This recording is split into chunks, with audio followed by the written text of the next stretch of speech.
All right, folks, let's get right to it. An eventful morning already. And today we're going to be joined by Miss Teen Crypto herself, Randy Hipper. Oh, come on, Scott. Let's get it together this morning.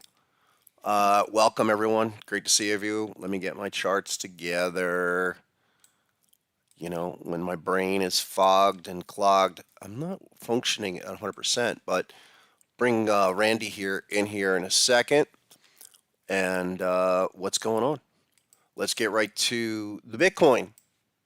That Bitcoin news and the big event, right?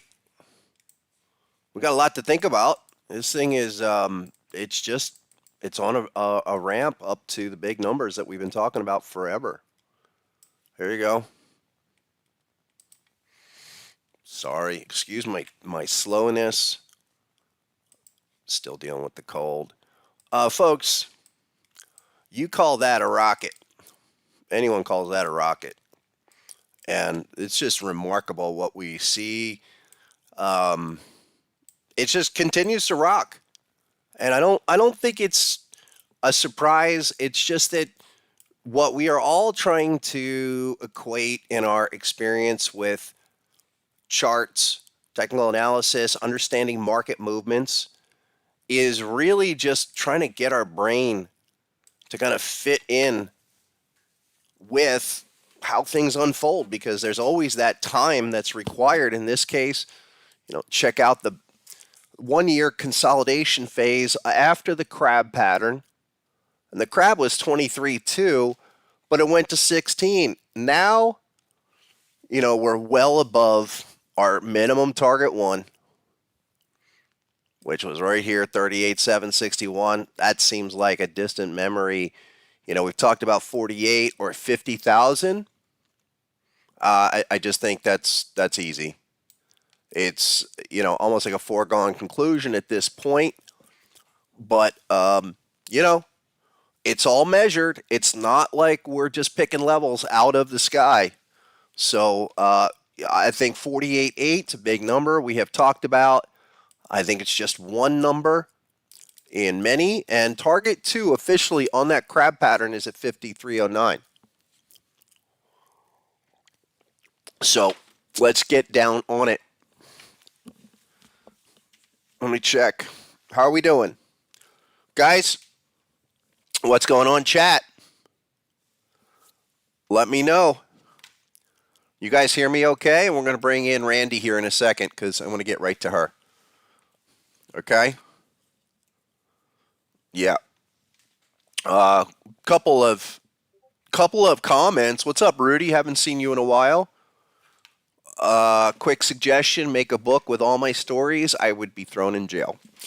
So maybe that's something I could do for like a post-mortem release. Victoria, how are you? Cactus Leo, Mitch Ray in the house. Hey, Mitch, what's going on? Thanks, guys. Carthago, Justin, Drew, JT. Great to see everybody again today. I guess it's going around, when your life involves 5-year-olds. Those things are just like germ carriers.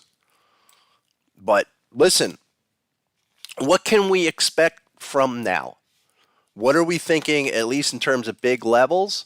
Because you have to really just zoom out and look at this progress on our weekly, and what we will look for, or what we should be really anticipating. Because I think a lot of people are just getting into the moon phase, moon framework. But listen, I talked about this last time of having this check back, okay, right there at around of the HSI. It's a little overbought at the moment, but that's an early signal. And you don't have to worry about anything in terms of a pause until we get up there to, that 48.50 level, and you get a bearish weekly close. I don't think that's happening anytime soon. And then the other thing, so most of us that are in here, we do the patterns. They're MW formations. This has been my kind of assessment for the larger possibilities for BTC of having some kind of W formation. Is it here and then you get the pullback, and then you go do the 1618 to give us the beautiful crab? Or, and we're going to know really soon, do we go to the 886 and then get a nominal 382? This is the kind of framework question you have to be asking yourselves to set up a deep crab that then goes much higher. We're so far along, we've made so much progress in the last 2 months that we've kind of moved on to a new phase of projection here. Surely, we're looking at these minimum targets somewhere around that. We've been saying 38 forever. I was on a show with Randy back in the summer, and we talked about why I thought 39 was definitely going to happen. And we'll see at 39. It was just breaking out when she and I did that interview in the summer. But now what we're looking for is a B point. And that's absolutely the bigger question we're asking ourselves. Are we at a nasty pullback in some of those altcoins? But I think it's, shows you where the money's going and why Bitcoin is so critical. So, before I go any further, let's get her into the discussion, please. I've been intending to have her on for a while. Excuse me. Hold on.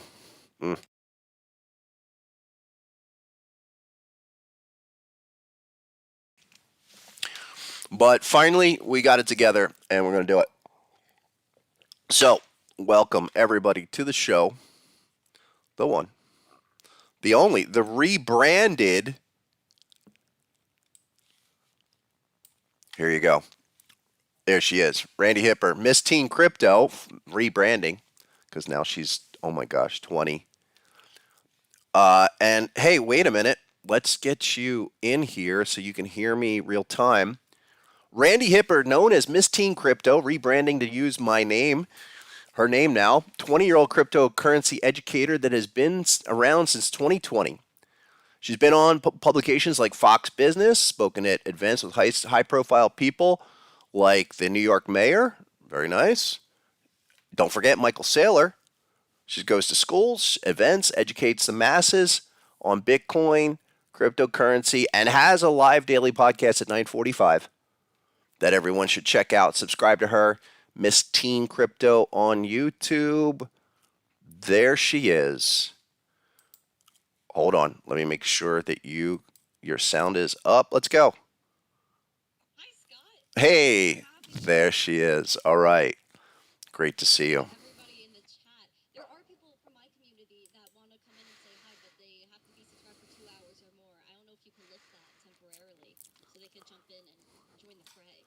But if not, that's Oh, fine. man. It just alerted me. Okay. I don't know how to do that. Is there something, you If know? you have the live on YouTube, you could go to edit and see if there's a way to customize the live chat. Maybe But don't participants. worry about it. Yeah. We will. Okay. Sorry, guys. Hey, subscribe to the channel if you can. And, Yes, please subscribe. both, all the channels. My channel, your channel, any channel you want. So, Randy, welcome. So, People are saying they can't hear either. Sorry, Scott. what? I just want to let you know. Hold on. I'm What's just gonna up her a little bit, upper the volume. up you or your volume? Oh, I see what's Yeah, going on here. yeah. You're not coming through on this, though. Beep beep beep. Wait, hold on. I don't think you're coming through on my. Hold on. I don't see you coming through on mine here. Hold on. On my. Let me bring you really quick. Oh, I see why now. Again, tech issues. Why don't you say something? Beep beep. Test. There she is. Yay! Okay, we're good now. Awesome. Everybody, Miss Teen Crypto, Randy Hipper. I think we got it.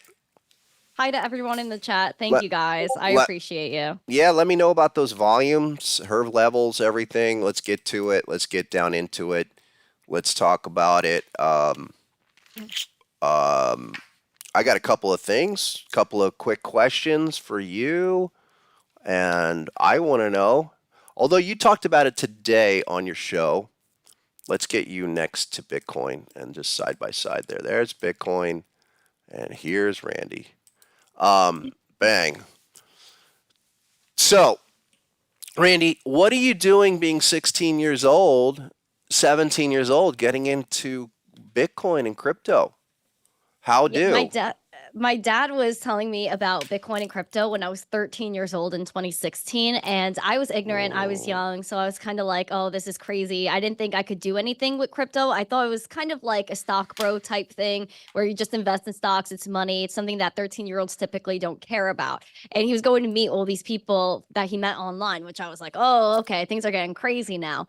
By the time I was 16 in 2019, he did my first Bitcoin transaction with me. And that's where the light bulb really clicked because it was just scanning a QR code or copying, pasting an address or like a username. And anyone, anywhere in the world could transact. It doesn't matter how old you are, where you're from. There was no discrimination or prejudice. The fact that I could go into a store and they could scan my QR code or I could scan their QR code and pay without the whole fiat interaction really intrigued me since, what are pennies, nickels, and dimes worth nowadays? They cost more to mint than they are actually valued. So I know a lot of people that are just throwing them out in the garbage. So I just thought this was really going to change the world forever. On top of like a few $100 I had in my savings account, which you grow up, they tell you, oh, keep your money in the bank. It's safe there. You'll earn interest. And then what happens? My money was always the same amount. It never went up and my purchasing power was going down. So I just decided to put my savings in Bitcoin when I was really young. Not that it was much,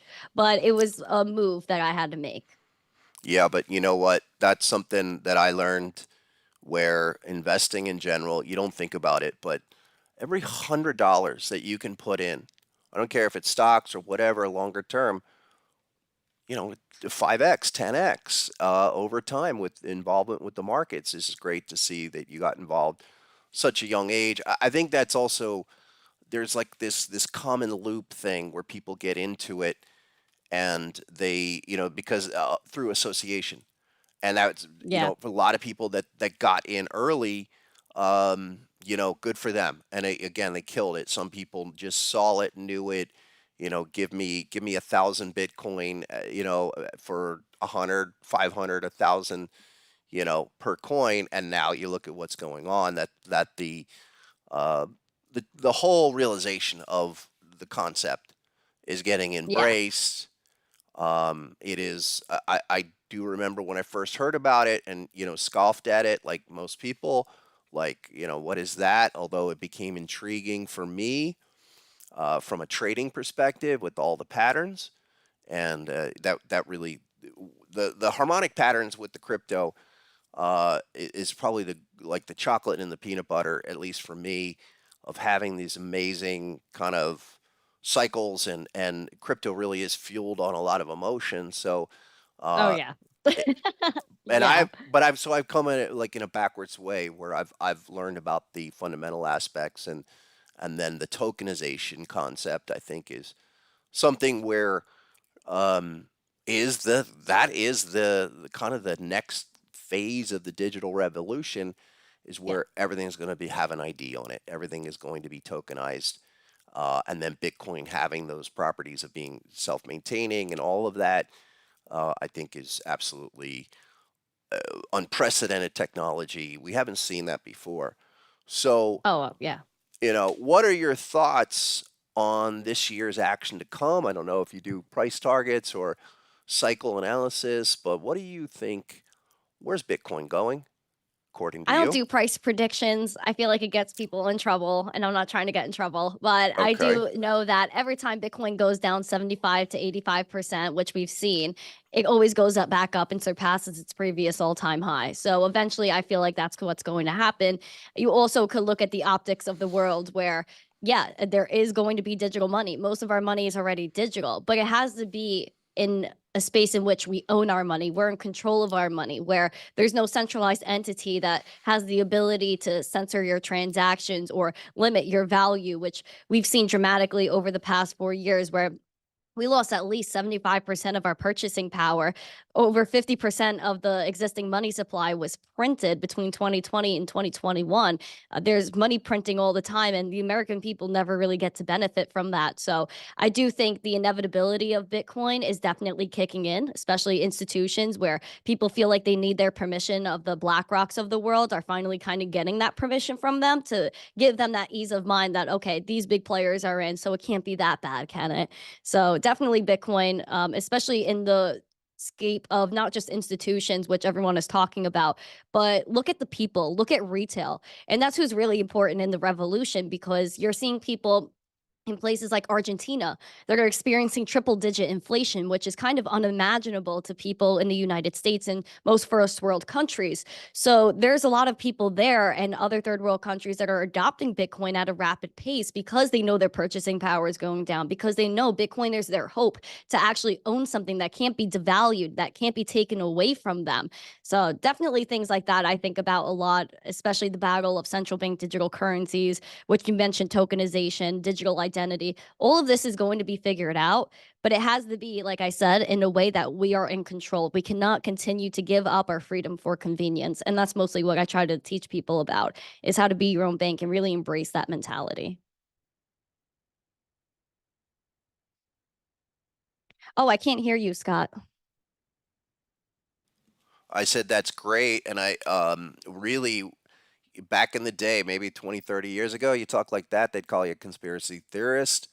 Today, we call you a realist because what I've seen, in my years around, it was a marked change. 2008 was that was a heist. That was a takeover, a financial takeover by a bunch of insiders.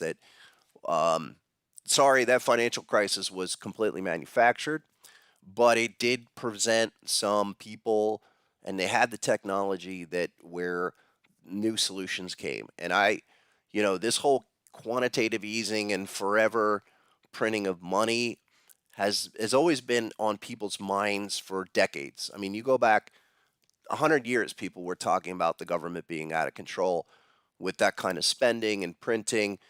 Well, now you see it, and now Yes. it's real, and it's showing up in all of our lives. I think it's an absolute sin for the younger generations that you're going to have to really deal with this, and your kids in the future are going to have to deal with it. My son's going to have to deal with this kind of world where you see it through inflation, you see it through lack of financial privacy, and the COVID kind of blew out all of the preconceived notions that this was not needed.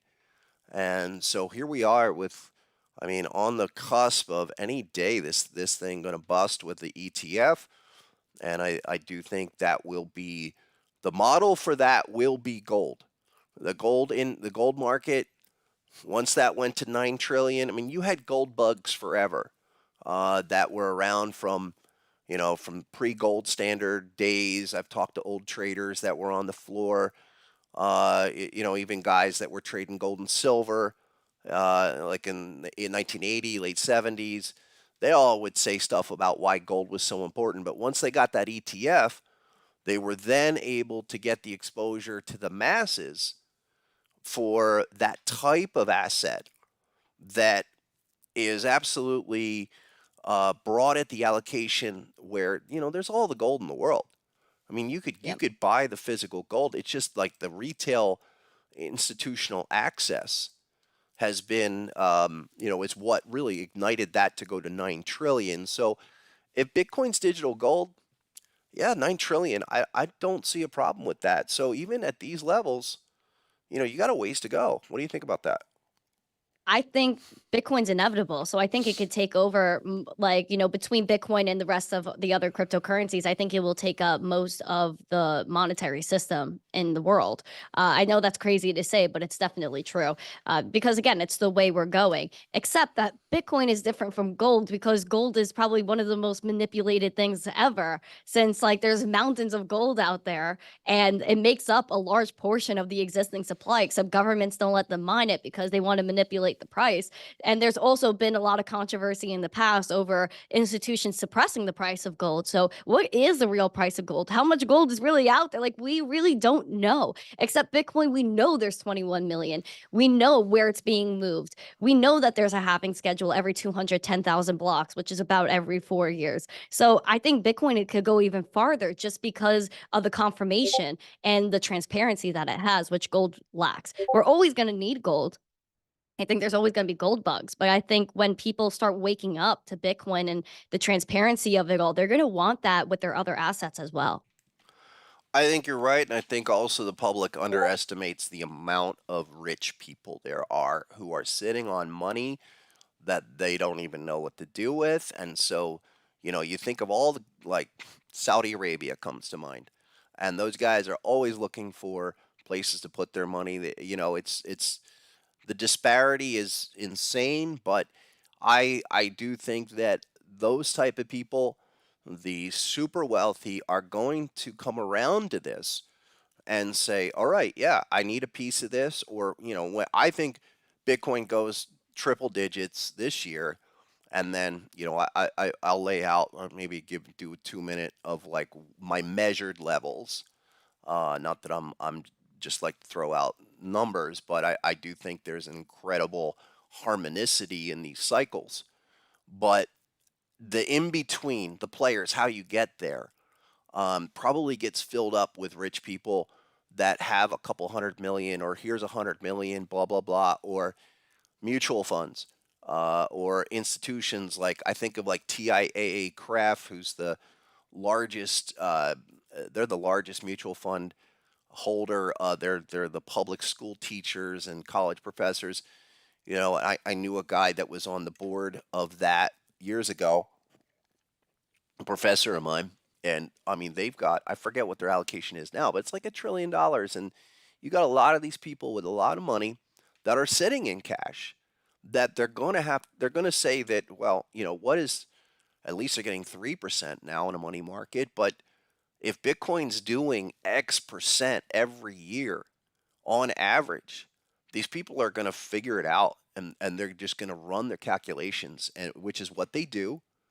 And they're going to say, yeah, this is an investable asset now. And that's how you This get is the second also, wave. you also got to think about how much of Bitcoin can they really buy? Because there's only a limited amount. There's just over 19 million that are mined, right? That amount that are being mined is going to get cut in half in a few months. You have a few million that are already lost because people are careless, threw thousands of Bitcoin away on their computer and never recovered it. And then you have to look at how much Bitcoin do the exchanges have. And as of last week, I only saw just over 2.3 million Bitcoin that is tied to centralized exchanges. So how much Bitcoin can they really buy? Is there going to be enough? And that's what you got to think about. And then once people are using Bitcoin, so much of it is being bought, and the gas fees go up. Same thing for Ethereum. What's next?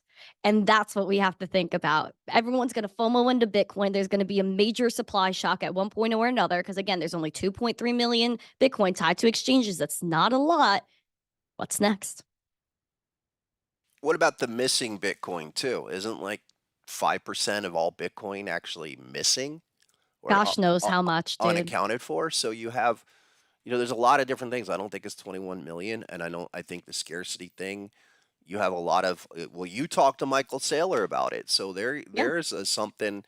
What was your takeaway from him on that scarcity, and what was the main one or two things you got from that interview with Michael Saylor? Michael Saylor owns a lot of Bitcoin. He owns like a major amount of, like, I don't know what the actual number is. I could pull it up. I can get it. But he owns quite a lot of Bitcoin. And I think, you know what? He's smart because, he never said that he's going to sell it, but eventually I think that might be on the cards for him, just because it might be smart. Depending on what he wants to do when. But why wouldn't he buy Bitcoin ahead of everybody else? And that's what we were kind of talking about on the podcast, is kind of taking like your conviction and making a move on it. And he had a conviction with MicroStrategy. He continued that with Bitcoin, even though I think he was doubting Bitcoin pretty hard in the beginning, but he educated himself and he said, okay, now I know that Bitcoin is going to continue to appreciate. They have currently 189,150 50 Bitcoin. That is a ridiculous amount. Yeah. Why not keep buying something that's going to appreciate, and at least that's what his premise is, that's going to continue to appreciate, and it's going to be something that all of these other companies are going to end up adding to their balance sheet. They're going to add to their treasury. It's more than just an investment, it's property, and it brings them a ton of other relationships. Like, why does their stock do so freaking well? It's because people are also betting on Bitcoin through MicroStrategy. Genius move. Why not? Be ahead of the curve and benefit from it. Yeah, that's a leverage play. He could borrow a hell of a lot more money through the company than he could ever do on himself. But I do think he will probably make a separate play himself for Bitcoin. I mean, he's not for He sold him. his personal stock. I think he's buying Bitcoin with it. Yeah, and I think for him, I think anything under Bitcoin under 50,000 is cheap.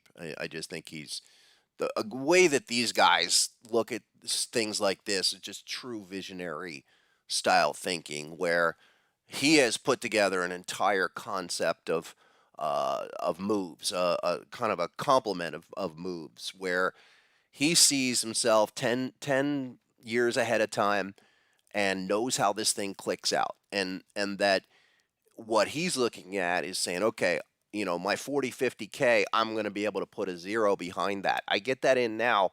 That'll give me the extra zero in 5 years, 10 years from now, where BTC's trading 400, 500,000. But I want to take a second and let's take a look at a couple charts, BTC. We're going to focus on BTC exclusively today because we have Randy here today. And let me just go to this chart really quick. And this is really to consider when from a proportional perspective when we're looking at these kind of charts and we're looking at these kind of moves. What we're really trying to do is just think in cycles for Bitcoin. And so at what Michael Saylor's doing is exactly that. He's saying that this is a repeatable cycle, repeatable entity, mathematical cycle, I would even argue, that he's probably run through a few times, and he gets the concept. So if the concept is valid, which it is, then what's the next growth phase of that? And this is something where when we do the M and W structures and the measurements, okay, it's important that, I just want to explain this of why harmonics work with this, and why harmonic patterns and the measures work with Bitcoin is because the cycle that we're looking at, it's a building kind of a phenomenon where the first iteration, okay, that's like your price discovery, initiation phase, and it builds on itself through spirals. And it's just like the way plants grow in the universe, planetary cycles. I'll use the term phyllotaxis. I don't know if you ever heard of that, but phyllotaxis is related to plant cycles that exhibit the Fibonacci relationships. And that's what Bitcoin has done from the beginning. Now, I don't know if he really gets down on it to that level, if he's ever even heard the word harmonic pattern, but I think he understands this is a growth cycle iteration concept where each cycle will go through that. Once established, you continue to do these type of moves. You go do a 1618, you come back down. You do a 1618, you come back down. That repeats over and over again on the iterations as it develops and grows. Okay, and for Bitcoin, we've seen that on a major scale where the extension or larger moves not only go to 1618 but go much further than that. And these are the two patterns that really got me. The first one was this structure. You go back 2018. Hold on, let me get a good arrow here, with a beautiful bat pattern. And so the concept of, as you said, we get these 70, 80% corrections within a harmonic pattern understanding. Okay, that could be a certain type of bat pattern, or deeper Gartley retracement, but you get the W formation or M or W formation. It retests. Think of that as the retracement cycle. And then this was the big thing for me back in really 2020. I think 18 is when I truly started to take this seriously. Is that when we saw that second pattern? Okay, that's where for me I was like, okay, this thing is exhibiting insane harmonic levels. What could possibly happen? Well, with all patterns, the targets are based off of the structures, and so even back then, I was able to figure that out and capture, the move up to the 1618 and say, all right, I think 30,000 minimum, and that's was really for me capturing it from there up to the 1618 and beyond at 30,000 was kind of my true verification or validation of that this stuff. Okay, it's a real market. It's a real asset class. It's brand new. You haven't seen it before. We got to take it seriously and bring the harmonics into it. You got something I've never seen before because when it moves extremely well. I think that's related to the cycle factor, the halving factor, and it becomes an asset allocation factor to where now we're going to do the same thing. And so consider that as the precursor to where what I'm thinking again, 1618 is, let me get that so we can even get it into the picture. A 1618 is like there. It's about 102, 103, something like that. And that's our minimum expansion cycle. As Randy said, we have a new cycle. It's a limited supply, so your supply factor definitely. It's not like they can go and issue new stock and devalue the stakeholdings, or even do the naked short selling or all the other garbage that these guys do and have done for literally decades on Wall Street to give themselves an unfair advantage over you and me.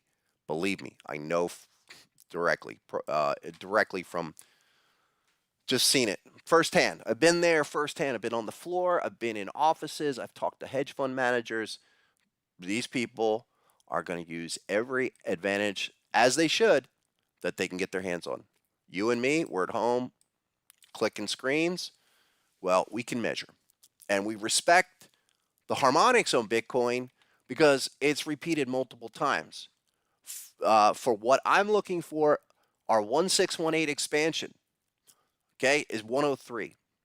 And from a harmonic measurement perspective, that's not a big deal. I really think a big deal, like what's a huge exponential move? It's a 314. And that's off the last high to low, puts you somewhere around 185,000. Okay, 180,000. These are measured moves. If this is going to be proportionally continue to kind of grow in the same factor, we should get up there. And then, as Randy said, maybe you do another. Maybe you get all the way up there and then you come back down. What would be another full 886 reset? Would that actually, is that an actual possibility? I don't know.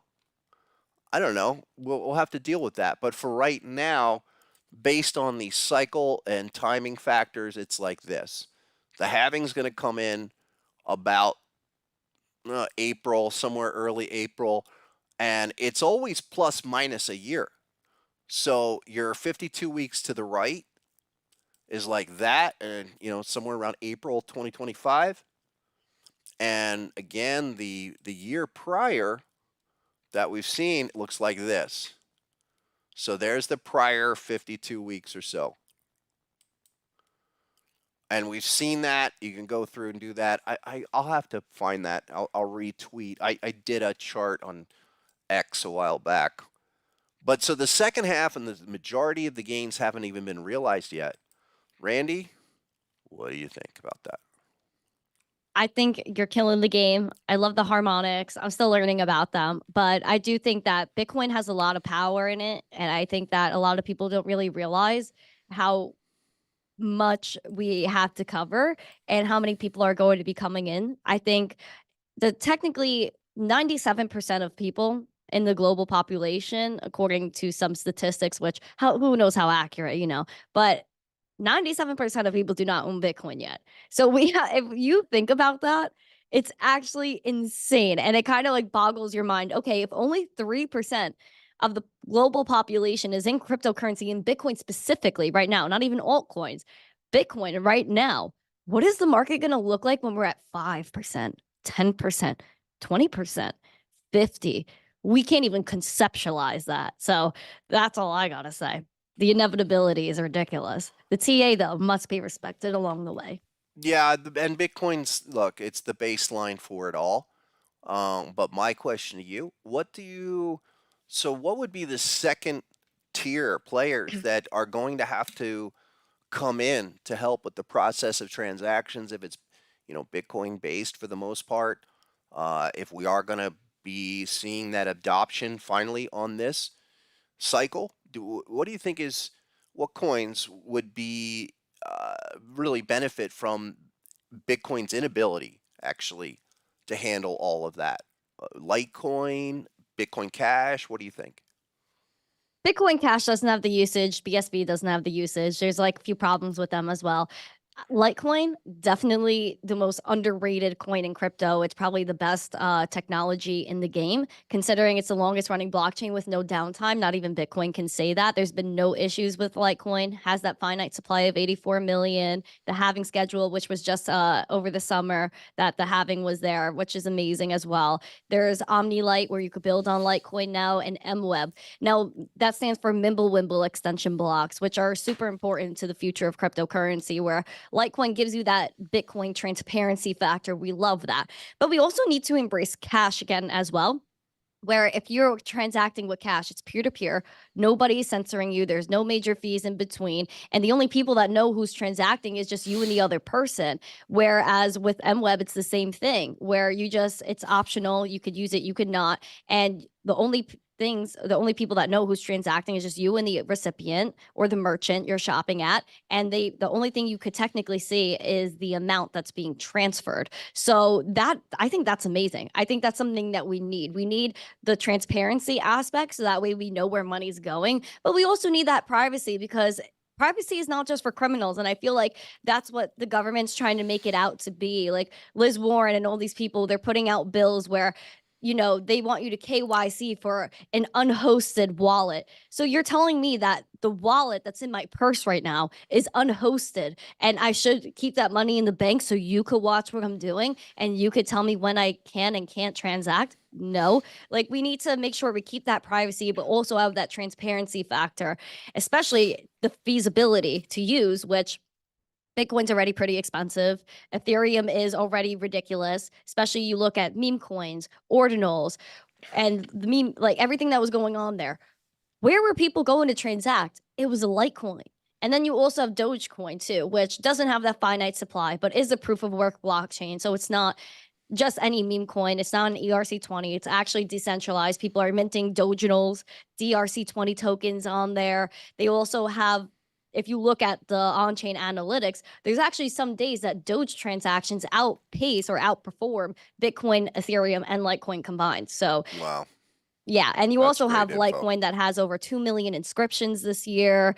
The wallet creation is through the roof. I think at one point, and probably still now, Litecoin has more new wallets than Ethereum does. So definitely, I think Litecoin's underrated, because again, it keeps that decentralization factor. Dogecoin has hope just because it's feasible. People know about it. It's merged mine with Litecoin. And then you also have, a really underground one that I think is good for currency is Digibyte, proof of work. And I've had the founder on the show as well. That breaks it down really well. But definitely for money transfer, Litecoin, Digibyte, I think is probably one of the best ones you can use, period. Where do you get something like Digibyte? What exchange? I'm in New York, so I don't have access to it at all. So I think you'll probably have better success than me. Probably Changely, Change Angel, And a few, and maybe Binance, if you're still on there, and you could do crypto only exchanges, I believe, on Binance US right now. I think Digibite's on there. But yeah, you would have to just look up an exchange near you because New York sucks. Yeah, I Like, have. No, I still have my Binance US account, even though they had closed down new cash deposits, and um, I think this is all this regulation stuff. It reminds me of my own experience with. I was a registered investment advisor for a couple of years, and after it was unbelievable. After the financial crisis, they went after individual reps like myself and basically tightened up all the rules. And, after about 3 or 4 years to get that started, I had to ditch everything I was doing because I was trying to combine harmonic patterns. And so it got to be this crazy, I don't know, never let a good crisis go to waste kind of a thing, to the point where these guys just wanted to come in and bring in a whole bunch of regulation any way they could, and meanwhile the real money that was involved with this, they got away with nothing. I mean, it was, for me, after 2008, 2009, and that experience, I just left. I took like a year off from everything. Went to Brazil, and it ended up being, for the best. But I was became so disillusioned with my faith in the system, and I think a lot of people did, and it hasn't changed. And I'm much older than you, and you're making these realizations at a critical early age. Big shout out to your dad for being smart enough to jump on that, because yeah, I mean, that's those people that did. It's life changing money in the best way because you defeated the system while you were doing it, which is what we're all here for. We're all fed yeah. up. We're all sick of the bullshit and these people that have no clue, and they go to wherever. I am going to go on a rant here in a second, but look, it's not fairly stacked. So, we're all trying to fight our way through to be able to create a financial life on this internet and digital system. And what are they going to come along and pull the crap, like, shut down your bank accounts like they did in Canada? This is serious, serious stuff. I mean, this is serious rights violations by a bunch of, do-gooders, if they want to call themselves that, when they don't even understand how the system works, how people make money, why, we benefit from our dominance in the world. We benefit, Americans benefit from a tremendous financial advantage that is slipping away. It's being given away by our politicians and our elected officials and unelected officials and bank whatever. I mean, I could go really deep because I a lot of experience on this topic. I've seen it. You know, I've seen it. So I have a really good understanding. Shout out to my dad because my dad was a CFO of a top 20 bank, and when I was growing up, I had the unique experience to not only learn about major banks and how it works, but all of the shyster, backstabbing, these guys that are up there that are, that are handling billions of dollars that will screw people over in a heartbeat. That hasn't changed. It's not never going to change. But stuff like Bitcoin, cryptocurrency, people's willingness to educate themselves, and even stuff that you do, it's a huge add, a bonus for folks to get on this early. Don't get into the negative net worth trap of, oh, I got to buy all this crap and I'm going to have a $30,000 credit card bill and 100 grand in college loans. I mean, look, that model has been busted. It's over, but you now have an opportunity to fundamentally change how your trajectory goes from here with this kind of stuff, or even what you said about putting your money in the bank account and maybe you get 2%, 3%. Um, by necessity, this is going away. And I think people like yourself are leading that charge, that change. It's a cultural change too. Um, so let me give you a couple more questions. Yeah, let's do it. Thank you. Okay. What is one place you would love to visit where you have not been yet? Oh, that's really hard. That's really hard. I want to like travel everywhere. I think one place that I would like to go is probably Italy, man, because going back to my roots a little bit, but also like really good pasta. Like everyone says they go there and they eat like a lot of pasta, but they don't get bloated, and I really want to know what that's all about. And I want to see the quality of food there. That's one thing I really like to see, Scott, is the quality of food wherever I go, because I know like in New York, I get like the bottom of the barrel type stuff. I go in the supermarket, the eggs are $12. And for some reason, as inflation's going up, the eggs are getting smaller, which I don't know how that correlates because they're eggs, right? And they're all perfectly white. It's weird, it's suspect, and I don't like it. So I'm trying to get out of here and see if there's better food elsewhere that's like good quality and like experience some culture, man, because I feel like we're lacking that. Yeah, you look, the COVID thing kind of shut it down. I think the amazing thing that happened when I was in the early 20s was that, when the Berlin Wall fell and then you were able to go to Europe and visit Europe freely. Those were some amazing things that like opened up the world. And then I lived in Brazil for 2 years, and I've traveled down there quite a bit. So, yes, travel Italy. I have not been to Italy, but Europe, yes, and definitely I recommend not only traveling for you, but you should think about at some point going to find a spot and living abroad for 6 months or a year and try I that. want to do that so bad. I do. I know people that live in Costa Rica, and they've been telling me to come down for years, and I really want to because it's beautiful. Like, like they have like some nice little spots over there in Costa Rica, but definitely want to explore a little more and get out there, go on a Yeah, vacation sometime soon, hopefully. yeah, yeah. You definitely should. Okay, here's another. Thought I came prepared. I have a couple of interesting questions to really so we Yeah. get to know you a little bit more. Who is one person you would want to meet or have dinner with?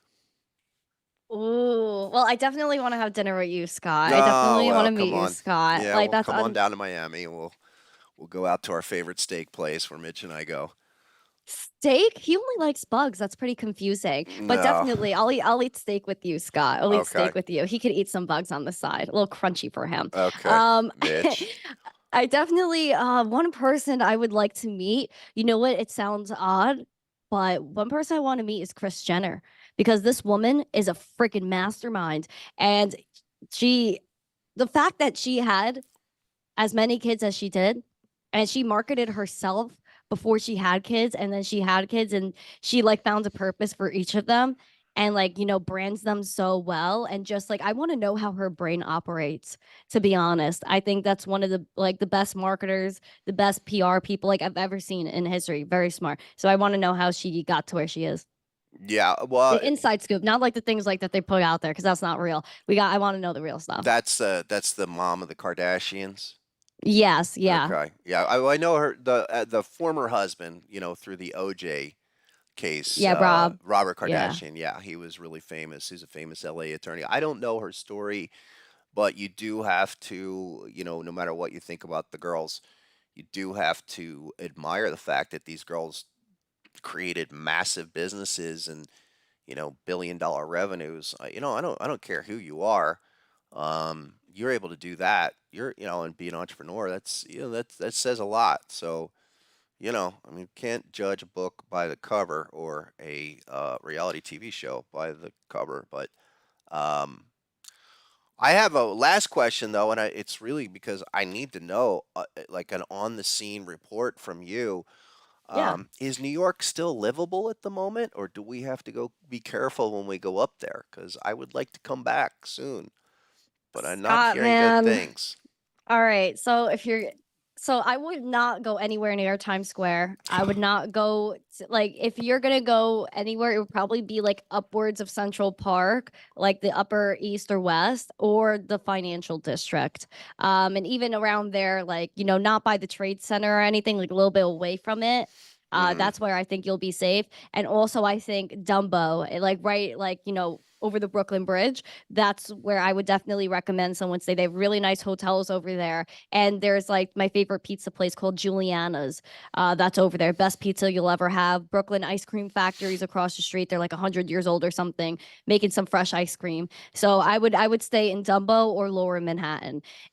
Otherwise, like I don't know, my neighborhood, I've seen some crazy changes over the last 10 years, but the last three have been a little bit crazy, and people are just like protesting left and right. They show up, they're violent, and it's like I don't even want to leave my house anymore. It's like, when my dad was younger, like he was telling me that like everyone went to the Odyssey, they went to go boogie boogie, and have fun, and like a drink was like a few like that's not even $1 or something like crazy and unimaginable, like people going to the disco having fun. I can't even imagine doing that because one, there is no disco. Two, everything's closed. Three, it's like how can like an everyday person afford to go out on the weekends when like if you go to like a bar or something, like your drink's gonna be $20. A soda is like $10 now. It's like what like there's no life for people to live anymore unless you're like kind of you have money and you could afford to Uber everywhere, which is crazy, and you could like afford to like go to those places that are going to be like good quality,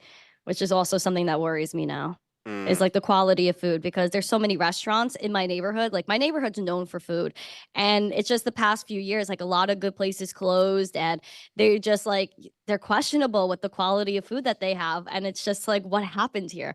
And they don't care about feeding you good anymore. The doctors here are horrible. I went and like I had to go to the ER, like because I had kidney stones, so I was like dying, right? And like I had the worst pain ever. And I go into like the office for my doctor. They didn't even look at me. They're like, just get her out of here. The ER will take her. Like they didn't even want to look at me.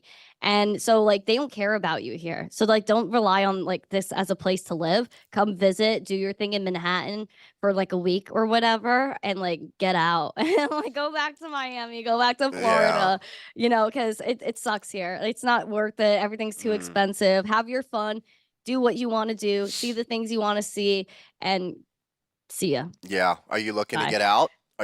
What's My dream is to get out of here. I want yeah. to leave so bad, but it's like, where do I go? Because Miami, I like Miami, but it's just like there's so many crypto people there. And, I just like, I feel like it's getting a little crazy in Miami. So probably a little bit outside of Miami, I would probably enjoy more. Or, I was thinking about Texas, but they have like the whole border thing going on there. And, like somewhere in the South, ideally. So that way I could like have my rights, and I feel like more comfortable under the leadership, because I feel like here it's just like they don't care about you. It's like they'll say one thing, they support something, and then next week they're like, oh wait, we got to take this back, it's not good anymore. Like we need consistency. We need someone that cares about like their people, which is something that's very rare anyway, even in other states in the South. But it's a Yeah. struggle. I want to get out of here so bad. I hate where I live. Like I literally like it's one of the better neighborhoods, but it's dwindling at such a rapid pace. It's scary. There's just like I don't know. I've had so many signs here too, like so many accidents in front of my building. Mm. There's been like two or three in the past like 2 months, and they were like fatal ones too. So I'm just like I can't anymore. Like it's too much, Scott. It's freaking too Well, much. there's I'm scared. look, I'm not that old, but I'm old. And I've been around, I've seen some things, and I do have to say, and the older folks that I do know, and I ask them, I'm like, is this things seem really, are they really different? And everyone agrees, yeah, things are different. Things are changing in So a bad. way that they weren't. And maybe that's just also something to do with the fact that, like, hey, it's not the 20th century. It's not 1970, 1980, even 1990. We're 2024.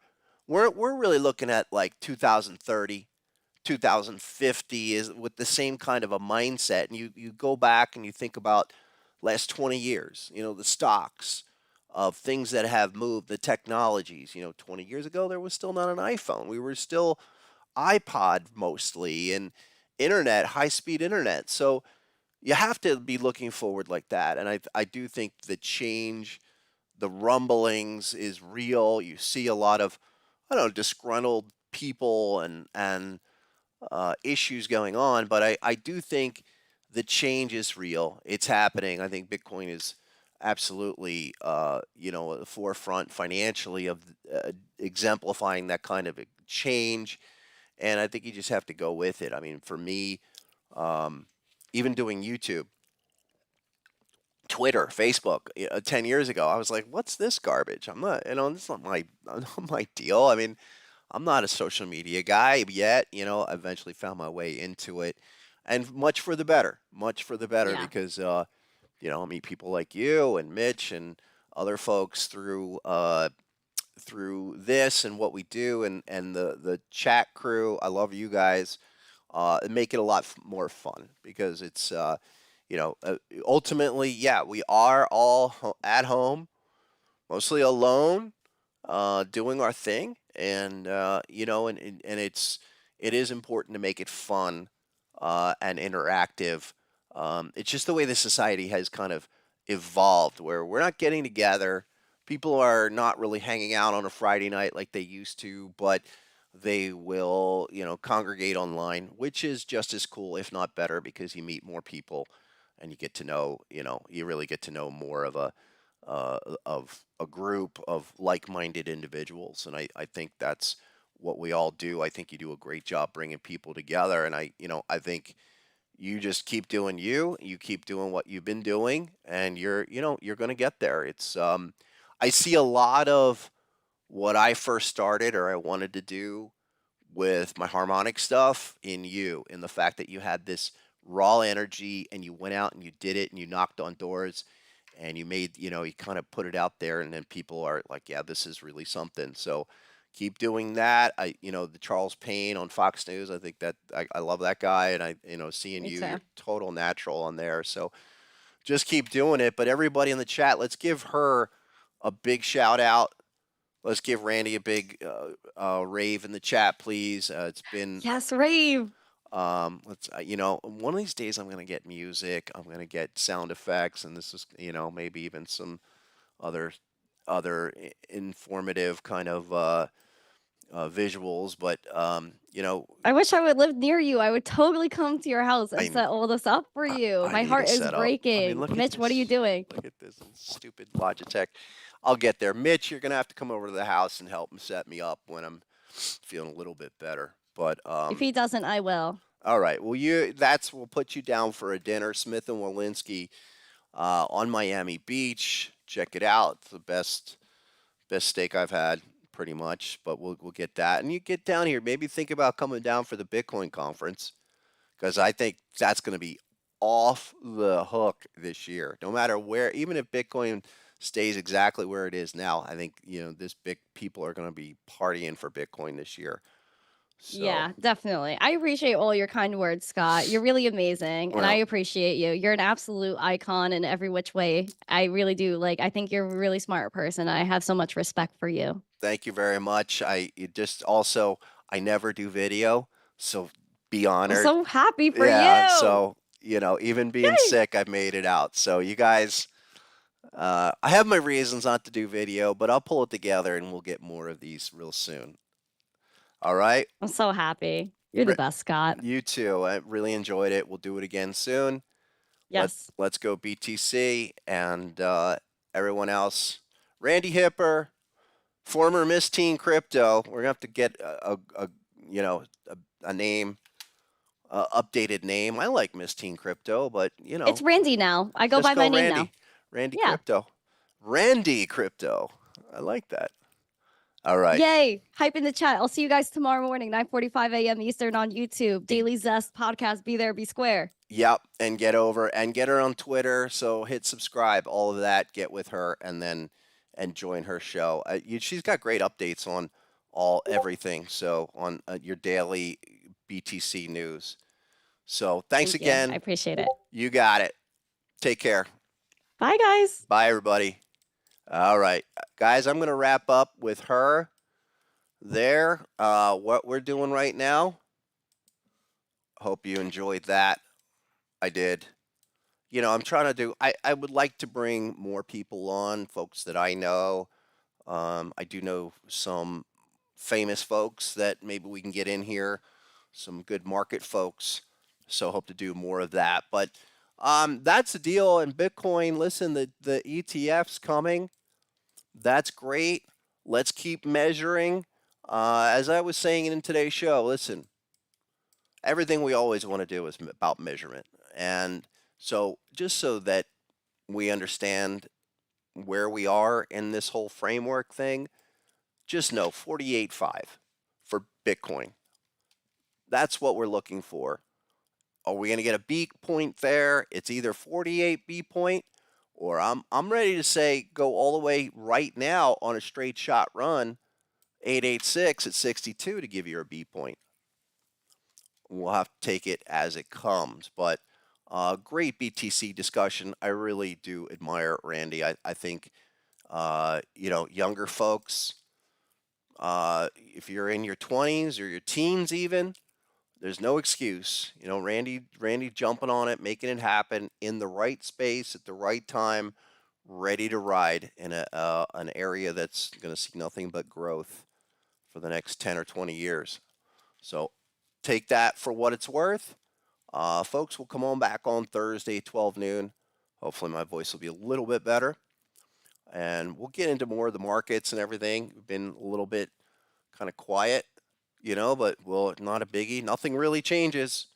We're just going through digestion phase, and we'll get our next opportunity for the next leg up very soon.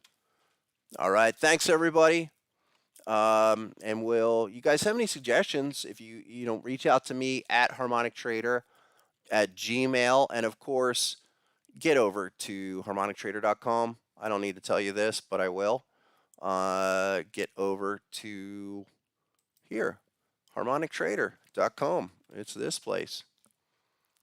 And become a basic member. All right? Get with the software. That's what I'm using. And all of the measurements that we do here at harmonictrader.com, if it ever comes up. Right there. There you go. Right there. So access it. Let me know if you have any questions. We'll be back on Thursday. Do a giveaway Thursday. Until then, again, enjoy, as always. Great show. And thanks again to Randy. We'll see you folks Thursday, 12 noon. Go get 'em.